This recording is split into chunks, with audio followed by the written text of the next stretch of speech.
Good afternoon, friends. Professor Paul Crutzen, Nobel Laureate for Chemistry 1995, is with us. Professor Crutzen, we at AIT are privileged, honored, and excited with your visit, your presence with us, and are eagerly looking forward to listening to you. This is an exam time, but I think despite the stressful climate, a lot of students are here with us. As we entered this auditorium, a lot of people complained that it is very cold. But one of our experts here said, yes, it is. Global warming has not affected AIT. Let's see how it does as your lecture goes by and more people come in. So there'll be more people and warmth coming together with them. To take us through this afternoon of your lecture and the question answers that will follow, we have two faculty members, Professor Ashim Dasgupta from the Water Engineering and Management program, and Dr. Kim Oan from the Environmental Engineering and Management program. May I please invite you to take us through. Thank you.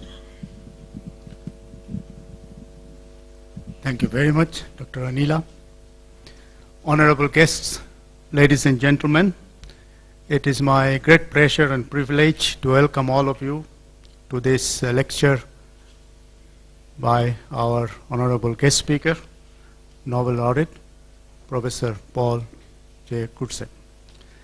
I'll take a few minutes of your time to cite a few milestones and achievements in Professor Crutzen's educational, academic, and professional career. His 6 years of elementary schools largely overlapped with the Second World War. In 1946, he entered the Hogerberger School, which is known as Higher Citizen School, for a 5-year-long middle school education. He finished the school in 1951, and what was his focal subjects was natural sciences. Following the school education, he attended the Middlebury Technisch School, now called the Higher Technical School, to train as a civil engineer, which he completed in 1954. His professional career started with the Bridge Construction Bureau of the city of Amsterdam. At the beginning of 1958, he saw an advertisement in a Swedish newspaper from the Department of Meteorology of the University of Stockholm, announcing an opening for a computer programmer. Although he was not having any computer degree, he applied for the job and was selected from among many candidates. So in 1959, he moved to the University of Stockholm and was involved in various computer-related teaching research activities in the Department of Meteorology. Until 1966, he was mainly involved in various meteorological projects, especially helping to build and run some of the first numerical weather prediction models. At that time, programming was a special art. Advanced general computer languages, what we have now, had not been developed, and all programs had to be written in specific machine code. One also has to make sure that all operations yielded numbers in the range of -1 and +1, which meant that one had to scale all equations to stay within these limits. Otherwise, the computation would yield wrong results. He also pursued his postgraduate studies at the University of Stockholm, completing his Master of Science in 1963. He has 2 doctorate degrees. He received a PhD in meteorology in 1968 on his work on determination of parameters appearing in the dry and the wet photochemical theories for ozone in the stratosphere. In 1973, he received Doctor of Science with the work on the title on the photochemistry of ozone in the stratosphere and troposphere and pollution of the stratosphere by high-flying aircraft. He served among many others organizations. I just cite 1 or 2 as Director of Research at the National Center of Atmospheric Research in Boulder, Colorado, and thereafter at the Max Planck Institute for Chemistry in Mainz. He has been chairman, co-chairman, members of a number of professional societies, scientific committees, advisory council boards, just to mention a few recent ones. He is a member of the steering committee of the Center for Atmospheric Sciences, University of California, Berkeley, member of the Framework Program Expert Advisory Group on Global Change, Climate, and Biodiversity, European Commission in Brussels, member of the Advisory Committee of the Institute, Urbanization, Emissions, and the Global Climate Cycle, Washington, D.C. Professor Crutzen is the worldwide most cited author in the geosciences, with 2,911 citations from 110 publications during the decade of 1991 to 2001. He has received numerous awards. I would like to mention one of them is the Global Ozone Award for outstanding contribution for the protection of the ozone layer by the UNEP. And also he has received honorary doctorate degrees from 14 major universities. Distinguished guests, ladies and gentlemen, with these few words, at this point, I would like to invite our provost, Professor Mario T. Tabuchanan, to deliver a welcome address in honor of our guest speaker. Professor Tabuchanan, please.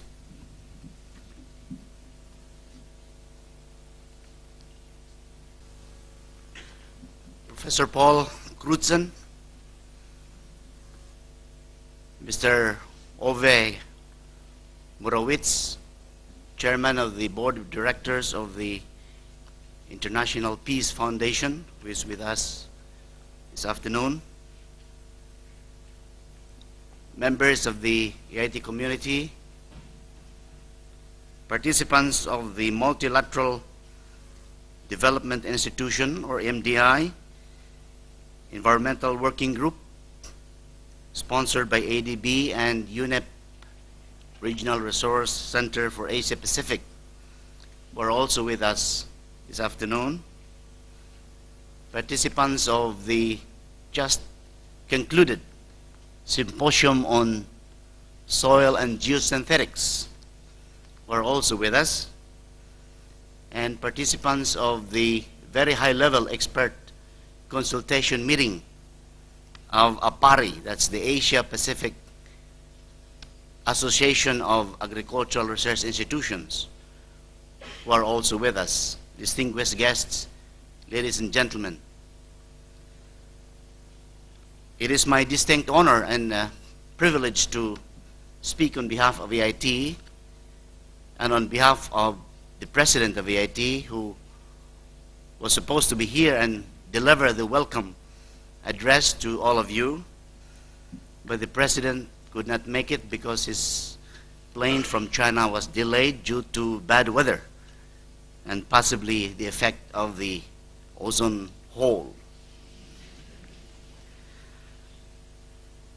Now, we began the lecture series for Nobel Laureates and eminent personalities who will speak on the theme of dialogues for culture of peace under the auspices of the foundation, International Peace Foundation. We had the first lecture last week, exactly 7 days ago, also a Nobel Laureate on chemistry, and we have the second one today, the 1995 Nobel Laureate for chemistry, no other than Professor Paul Crutzen. When I was going through his CV, it was very lengthy, but there was one phrase which caught my attention, and I should reiterate it here to all of you.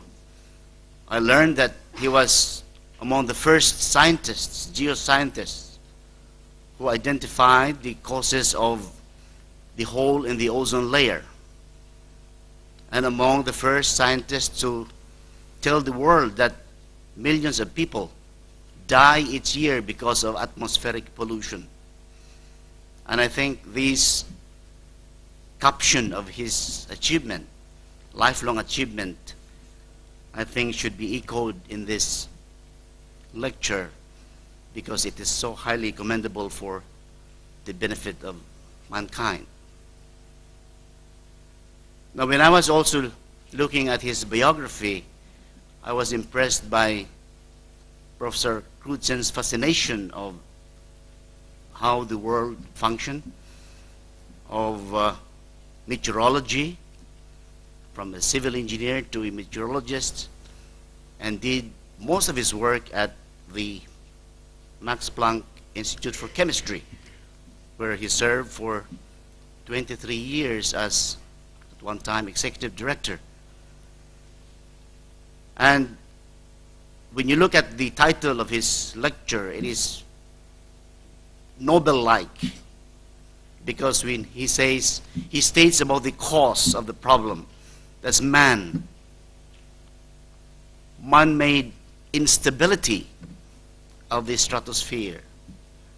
And then he cites in his title the effect of the problem, which is the Antarctic hole of the ozone layer and its impact on planet Earth.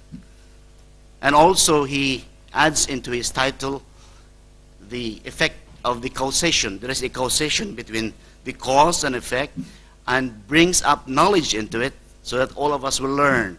So the whole title of Antarctic hole in the ozone layer, man-made instability of the stratosphere, and how to learn from it, I think is very much academic and also deep into the pursuit of knowledge. So I'm sure that you're all waiting for Professor Crutzen to his very, I'm sure, enlightening lecture. And I would like once again to thank you for coming here, and we look forward to the lecture. And towards the end, of course, we have some questions and answers, as mentioned earlier. And by the way, we are on internet live, and so the question and answers will also be right there in front, and that's the hot seat for you, Professor Crutzen. You'll be on internet. But before you take the floor, I think our expert on air pollution, Dr. Kim Wan, will just say a few words about yourself, and then the floor is yours. Thank you all so much. Thank you.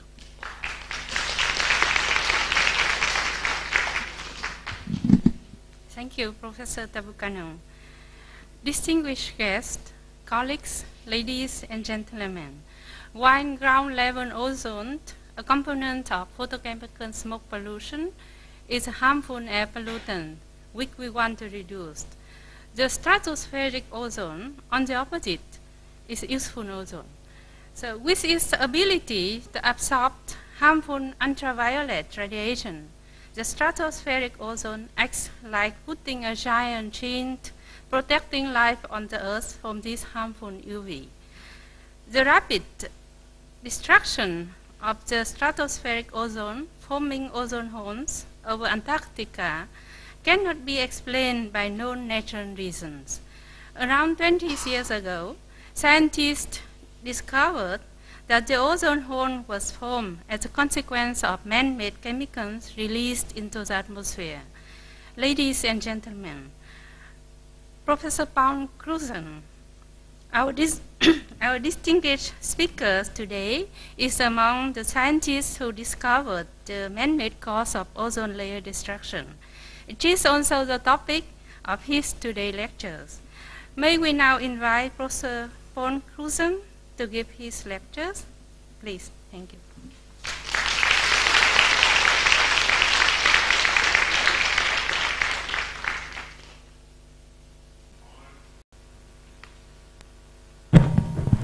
And which are affected by, can be affected by human activities. One of these gases is carbon dioxide. It's of course a very important constituent of the atmosphere. Together with plants, it creates organic material, which it also has created in the past the fossil fuel reserves on which our industry is nowadays running. Carbon dioxide has about a concentration in the atmosphere of 370 parts per million.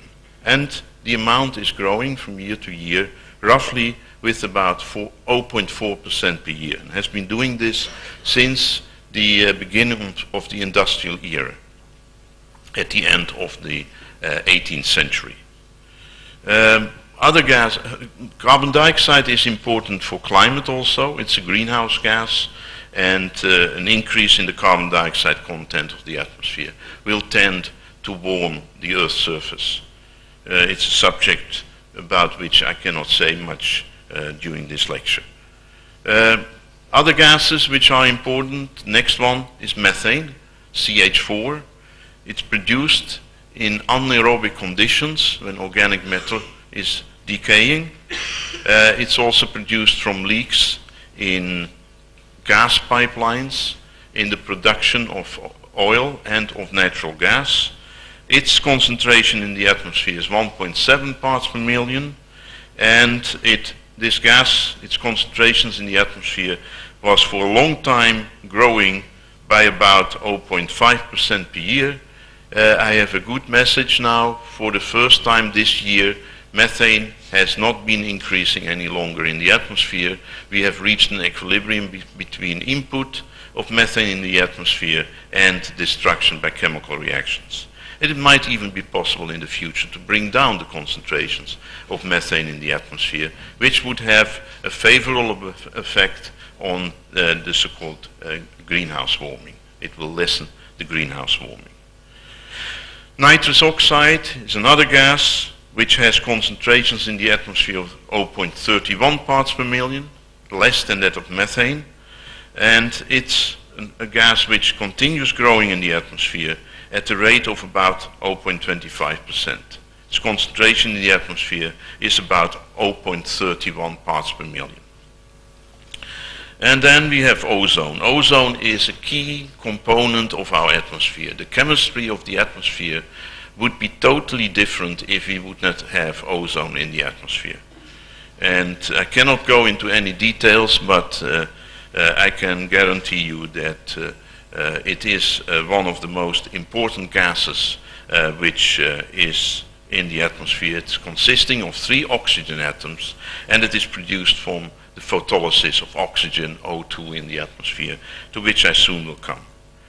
There are gases which even lower concentrations in the atmosphere, and these are, for instance, the Cfc gases.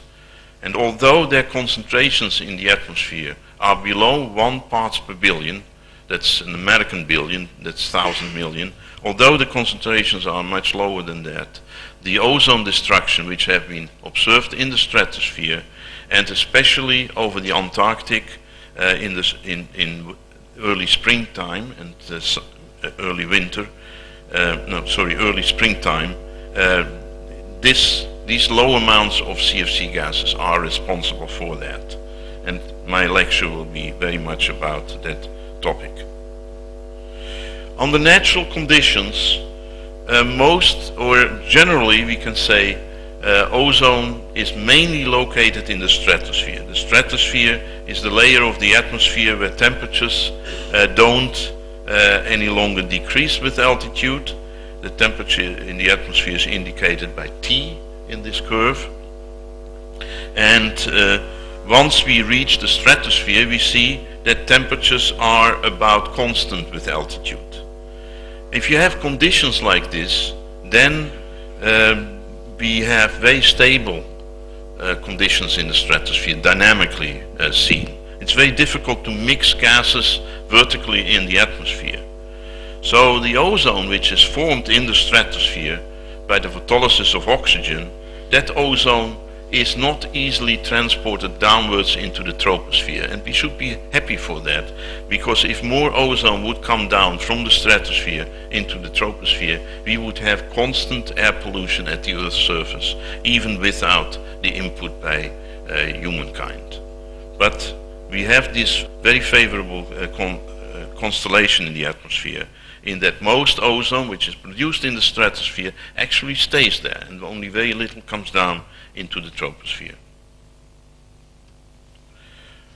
It was mentioned by one of my introducers that ozone is very important in filtering out ultraviolet radiation, and that is shown in this view graph. What is shown here is the depth to which solar radiation as a function of wavelength, here expressed in nanometer, penetrates down through the atmosphere.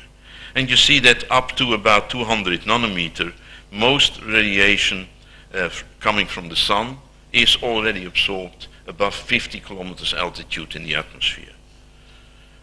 If there would be no ozone in the atmosphere, then the ultraviolet radiation between about 240 and 300 nanometer would come down to the Earth's surface.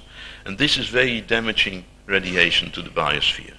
So if there were no ozone in the stratosphere, and we only have about 3 millimeter on average of average ozone in the stratosphere, if there were no ozone in the stratosphere, life as we know it now is simply impossible. It's only in very hidden regions of the atmosphere where life could exist. When I started my studies on the chemistry of the stratosphere, it was believed that only 4 reactions played a role. And these reactions are shown in the right-hand side of this slide. It is the photolysis of oxygen, O2, by photons coming from the sun into 2 oxygen atoms, and each of these oxygen atoms recombines with oxygen molecules, O2, to create ozone, O3. If you add up these reactions together, you get out of 3 oxygen molecules, you get 2 ozone molecules. Now, if there were not reactions going the other way, back to oxygen, then within about 1,000 years, all oxygen in the atmosphere would be converted into ozone.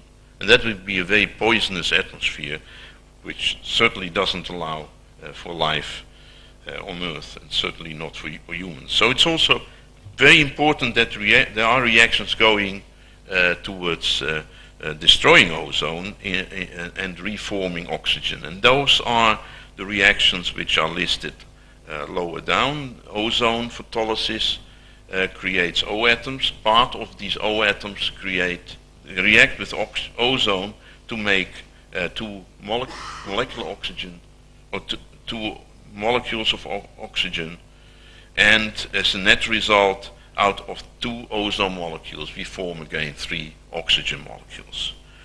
So the idea of Chapman was that the production of ozone by the first 2 reactions and the destruction of ozone by the latter 2 reactions would keep each other in balance, and that would explain the distribution of ozone in the atmosphere. However, it was discovered, especially in the latter part of the 60s, that if you just take these reactions as listed there and calculate the amount and distribution of ozone in the atmosphere, you get curves. These are the 2 curves most to the right in this figure, which are actually indicate much larger concentrations in the atmosphere of ozone than was measured. The two curves to the left on this view graph.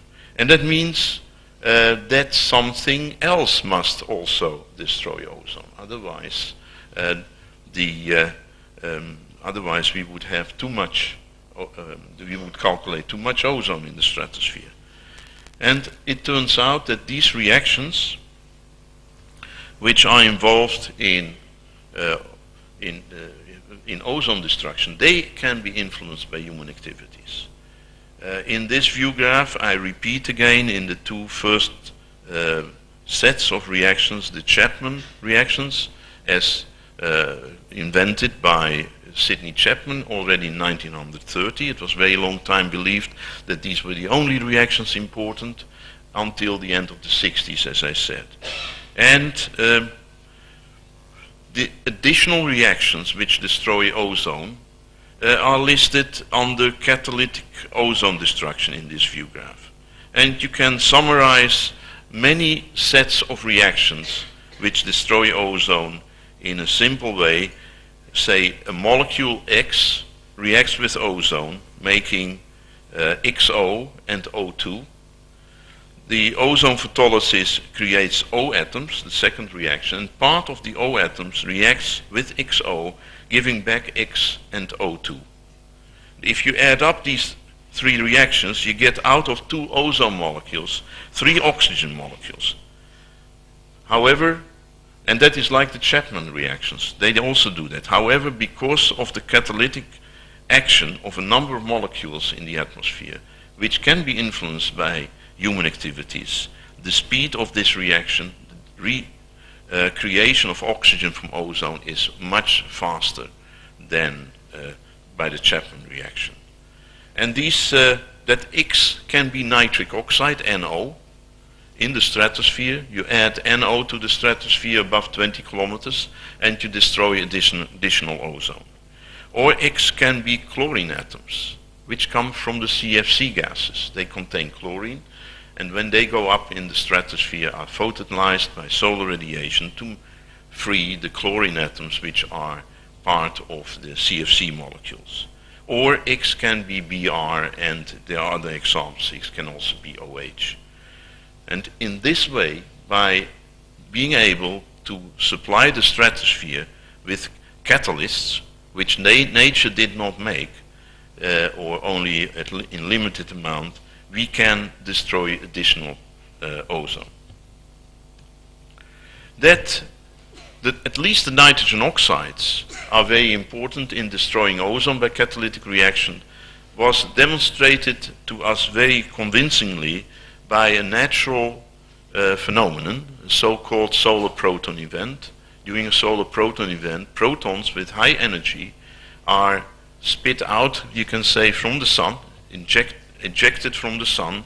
They reach the Earth atmosphere at high geomagnetic latitudes, above about 65 degrees, and there they produce nitrogen oxides, involving also fast electron production. So there are estimates showing that in a period of a few hours, the amount of NO, and this is the full drawn curves which are shown in this figure as a function of altitude, in a few hours times, in August 1972, large amounts of NO were produced, so that, for instance, at 40 kilometers, the amount of NO produced by the solar proton event equaled the amount of what you normally find in the stratosphere. So if ozone really destroys, if ozone is really destroyed by catalytic reactions involving the nitrogen oxides, we should expect that as a result of this solar proton event, at high geomagnetic latitudes, ozone should have gone down. And when I came on this idea, I called up NASA, the Space Research Organization in the United States, and asked them, have you ever seen a heavy ozone depletion around August 1972? And the answer was no, but the reason was they hadn't looked. Well, they started looking, and almost 2 years later, they confirmed this theory that ozone is destroyed by nitrogen oxide. What you see here on this curve is, as a function of altitude, the percentage ozone depletion about a week after the solar proton event, when additional NO was injected into the stratosphere.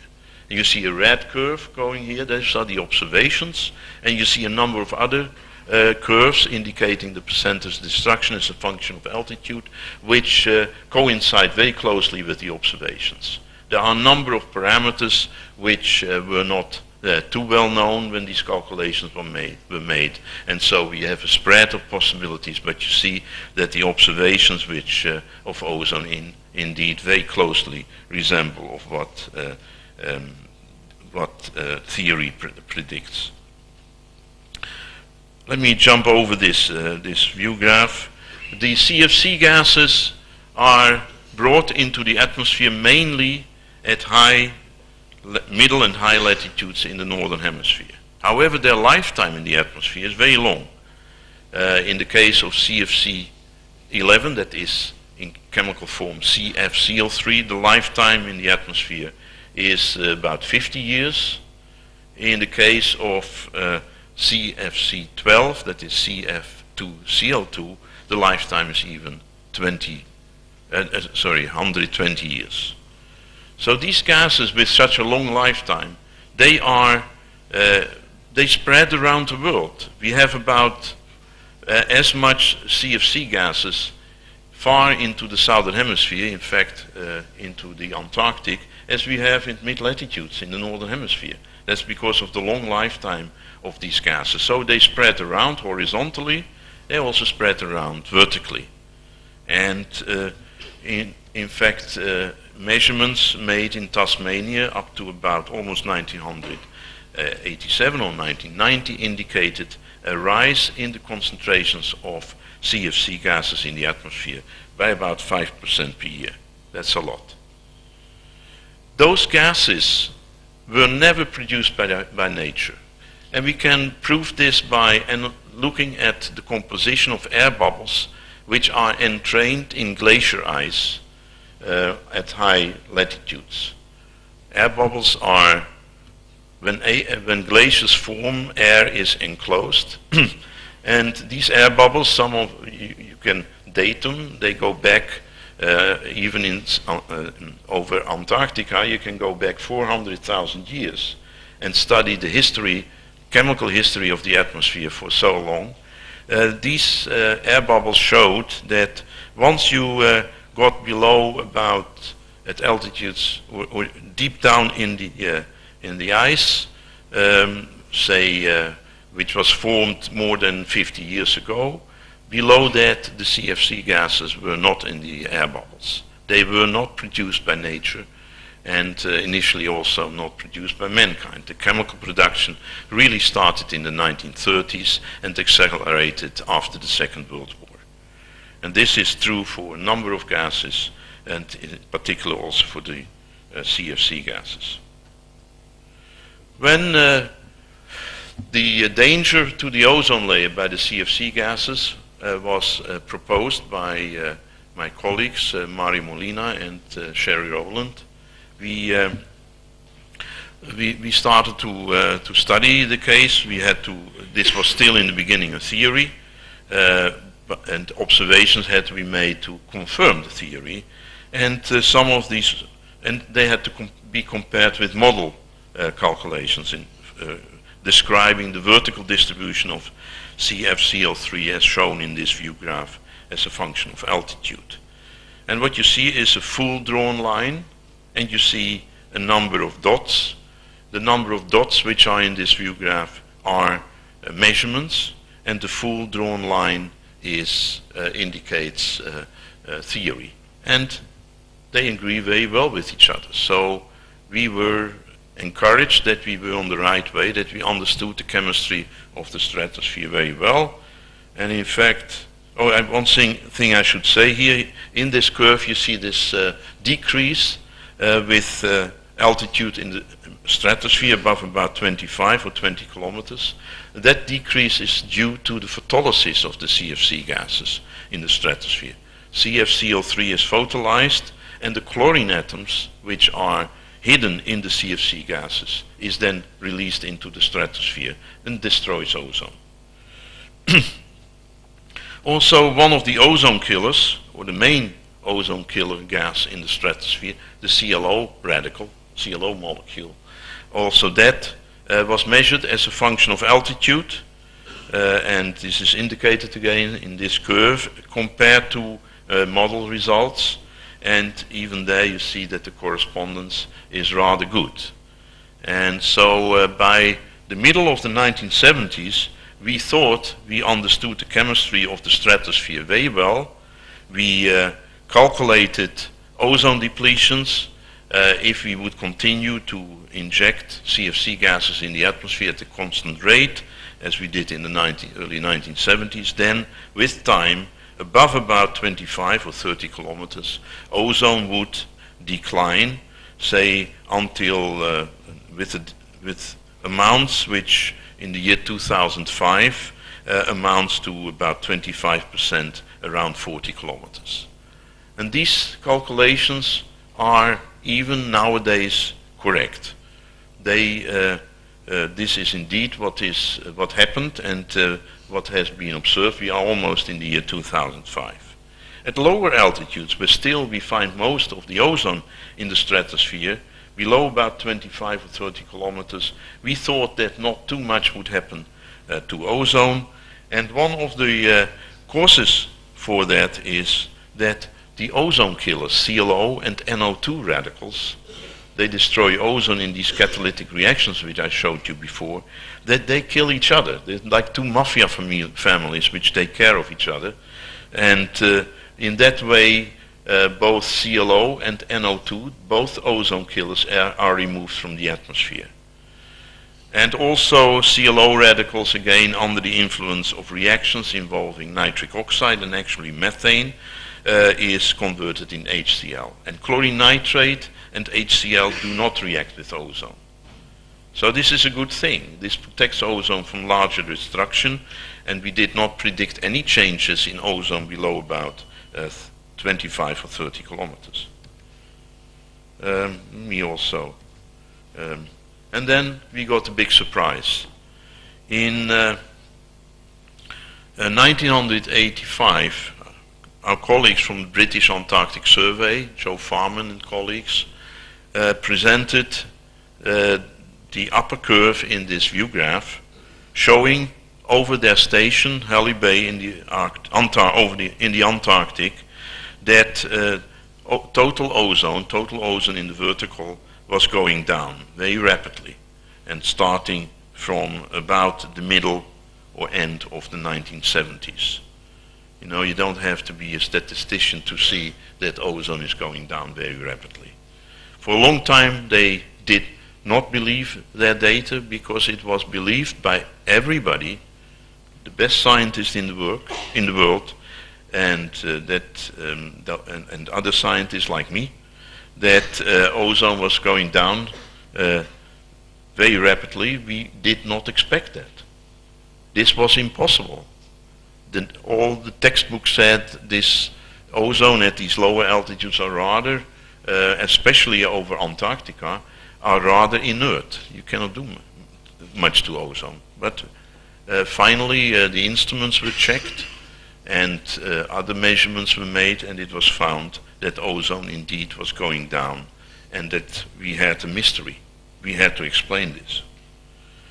And it turned out, in the left side of this view graph picture, I show you again the decline of total ozone as said before. I should say also what units are used here. When you see 300, that means about 3 millimeters of total ozone if you could contract all ozone in the stratosphere to standard temperature and pressure conditions at the Earth's surface. So it's a very thin layer of ozone which protects us from ultraviolet radiation.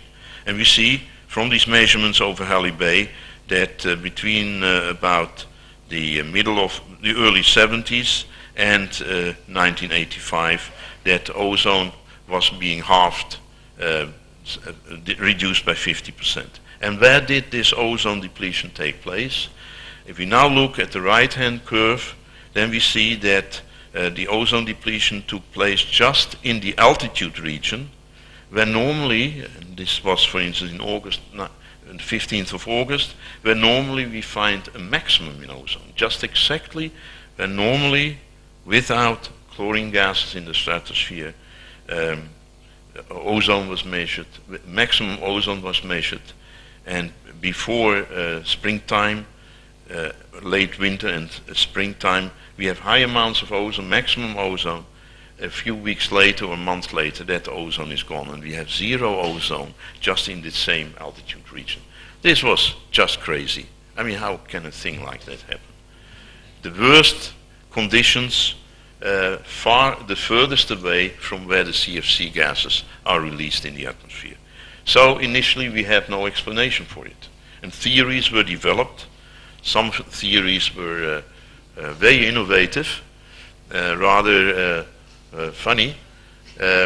We have also, but of course the scientific quality was not too great. I must also say that some of the scientific proposals which were made to explain the ozone hole were of the same quality, unfortunately. But through very intensive studies by scientists in Europe and the United States, we got together the explanation for the phenomenon. And what it turned out is that wonderful clouds, which occasionally under very cold temperature conditions form in the stratosphere at high latitudes, especially in the Antarctic, that these wonderful colored clouds, so-called mother-of-pearl clouds, which are formed between 10 and 25 kilometers in the stratosphere, that these wonderful clouds become very dangerous if by any chance there is too much chlorine in the stratosphere. And this is due to human activities. The reason for that is the following. This view graph I show you here is a little complicated, but let me say it in simple words. When temperatures are low enough in the stratosphere, below minus 80 degrees Celsius, when we get conditions like that, what happens is that the nitrogen oxides and chlorine nitrate and HCl basically are removed from the stratosphere. Firstly, the nitrogen oxides are converted into nitric acid, and nitric acid together with water vapor freezes out in so-called nitric acid trihydrate particles, crystal particles, forming very small very small size particulate matter in the stratosphere, basically ice particles, but involving nitric acid. On the surface, in that way, NOx, NO and NO2 are removed from the stratosphere. And that by itself makes the chlorine mafia very happy, because they are on their own and can gobble up ozone. But not only that, on the surface of these ice particles, and this is listed on the point C in this curve, chlorine nitrate and HCl, the compounds which normally in the gas phase do not react with each other or anything else, those compounds react with each other to make, on the surface of these ice particles, not in the gas phase, there they don't react, but on the surface of ice particles they react, they form Cl2 and nitric acid. The nitric acid freezes out again, and if sunlight returns to the stratosphere after the long polar winter, then Cl2 is photolyzed into two chlorine atoms, and these chlorine atoms, and that is listed lowest down in this view graph, enter a catalytic chain of reactions involving Cl, ClO, and Cl2O2 as catalysts, which again transform ozone into oxygen. And what is important to notice here is that the speed of this reaction cycle, which destroys ozone, is through the second reaction, depending on the amount of ClO, of ozone killers, in the stratosphere to the second power. Now, I showed you before that chlorine was increasing in the stratosphere by 5% per year. That means that the destruction rate of ozone in the stratosphere goes up by 10% per year.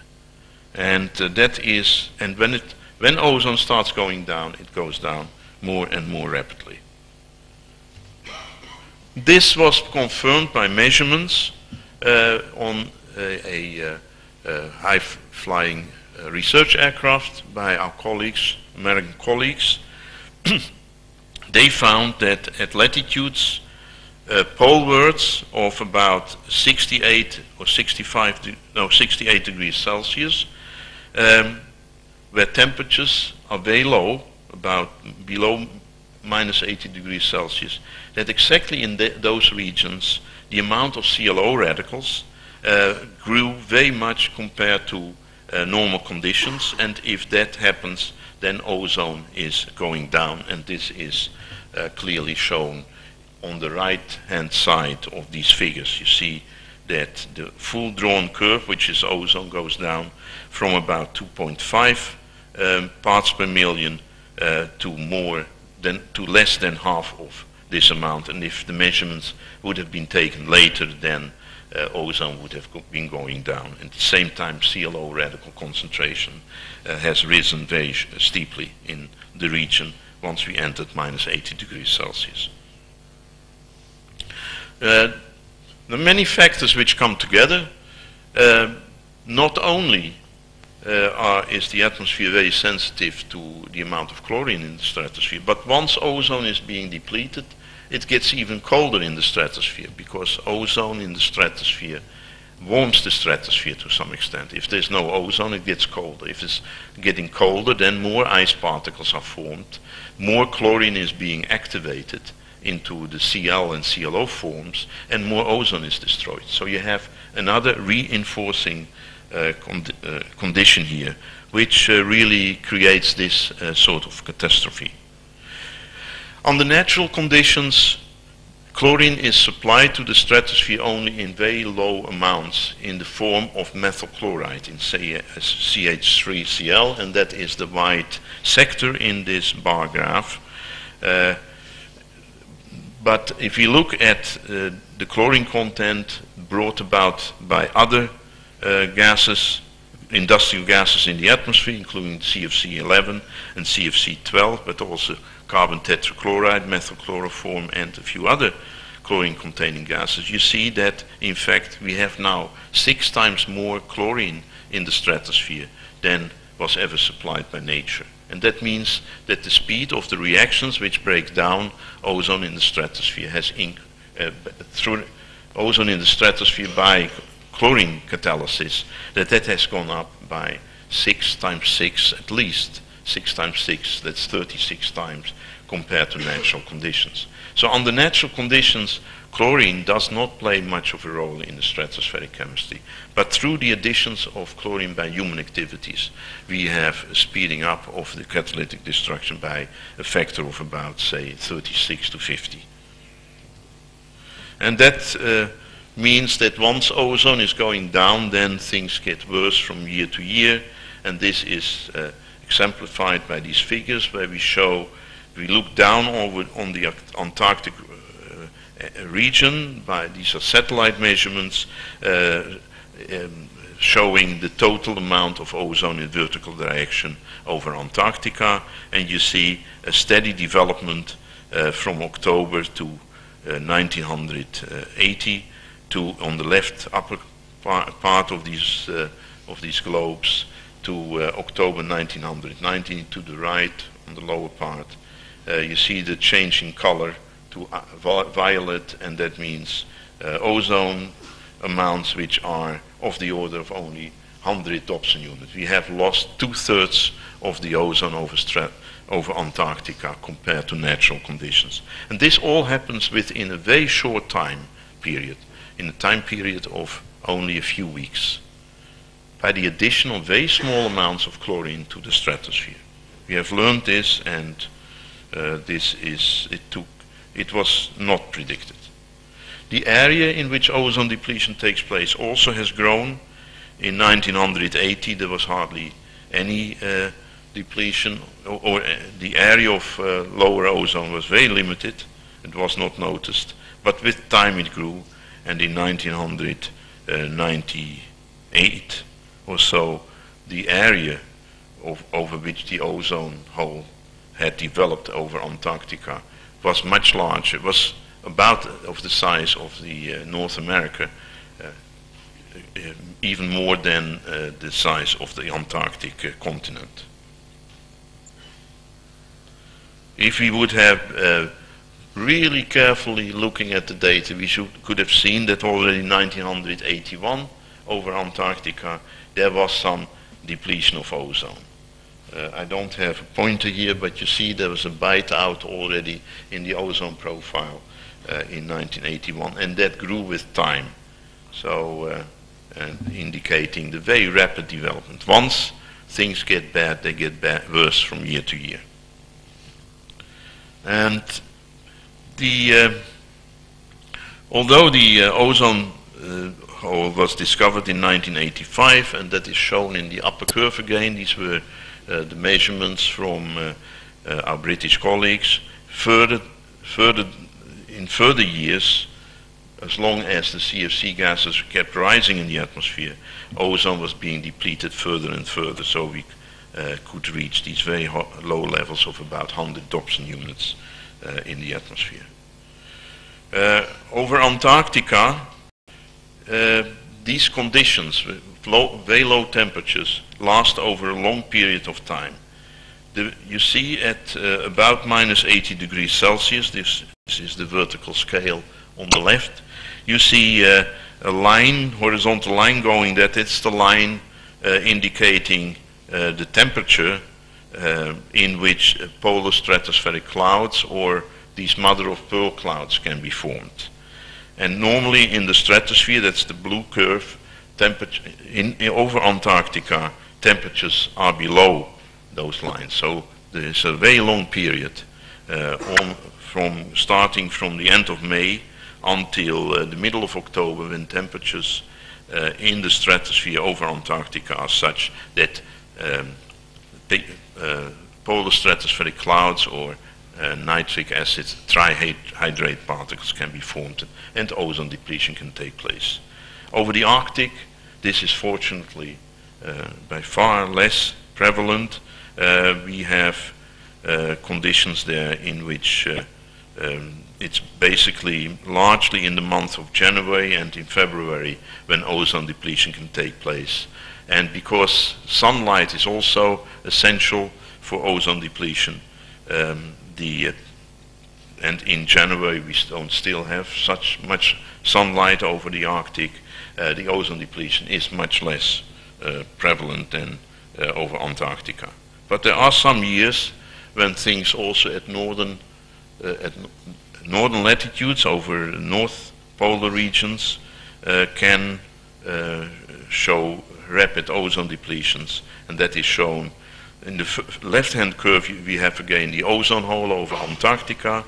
On the right, in the right-hand curve, we see measurements from Finland, from 67 degrees north, indicating in the blue curve normal conditions, and in some years, and this was the case in 1997, in some years, the red colors, sorry, 1996, we see that there was much less ozone than in other years. Those were years when temperatures were cold enough also over the Arctic over a longer period than normally, in which ozone could then be destroyed. So we also had minor cases of ozone holes over the Arctic regions.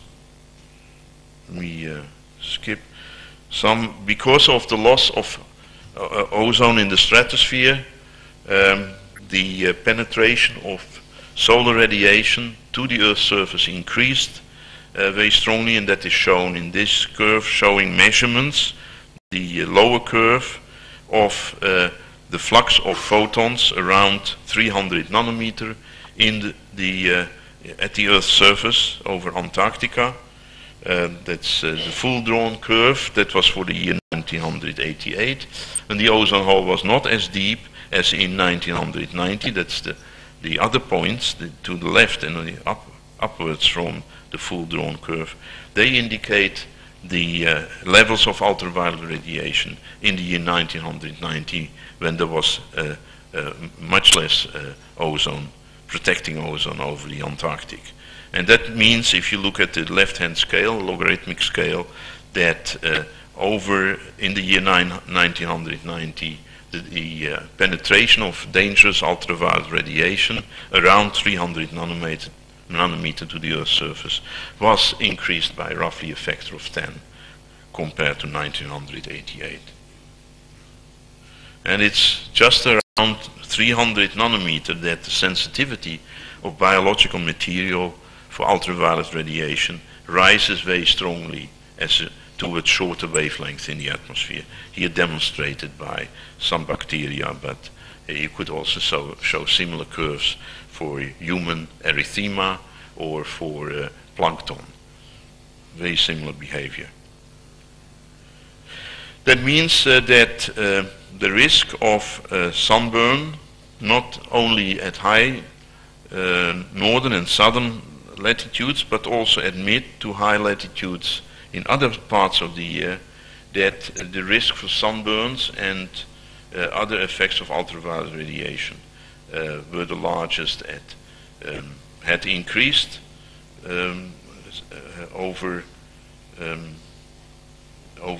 until recently, and averaged over the whole globe and the seasons. We have, for instance, in the southern hemisphere and to a somewhat lesser degree in the northern hemisphere, we have increased ultraviolet radiation by of the order of 4%, which is something to take serious. And it has been taken seriously, and some of the effects are here summarized according to a study by the United Nations Environmental Programme, UNEP, Uvb effects. In humans, we worry about increase in cataracts. There are estimates that per 1% ozone depletion, you get an increase in cataracts by about 0.6%. That means, translated globally, 100,000 more blind people per 1% ozone loss.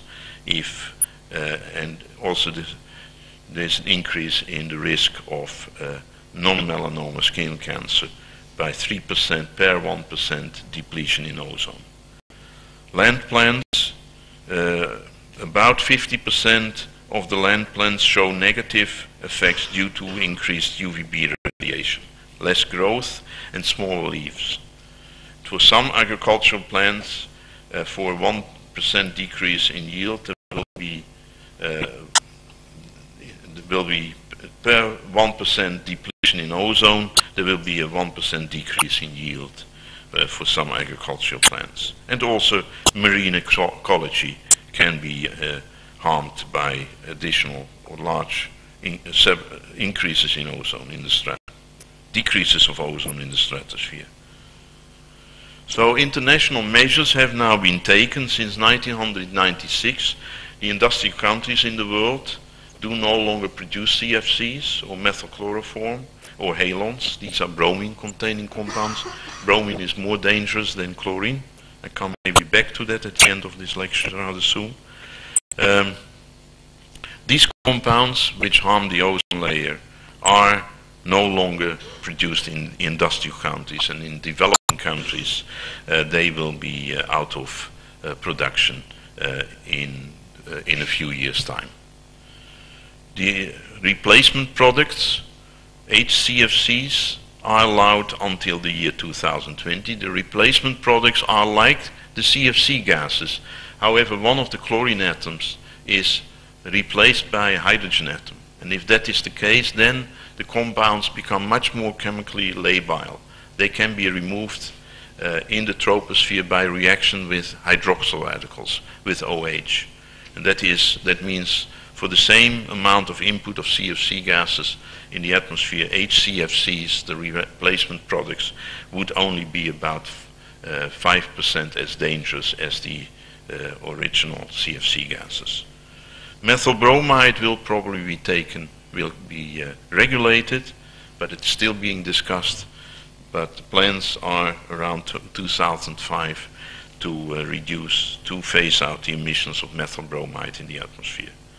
Altogether, it's going to be better, but it will take some 40, maybe 50 years until most of the ozone hole will have filled up again, because the lifetimes of the Cfc gases in the atmosphere are of the order of 50 to 100 years. So it takes a long time before they are reduced in the atmosphere by the action of solar radiation in the stratosphere.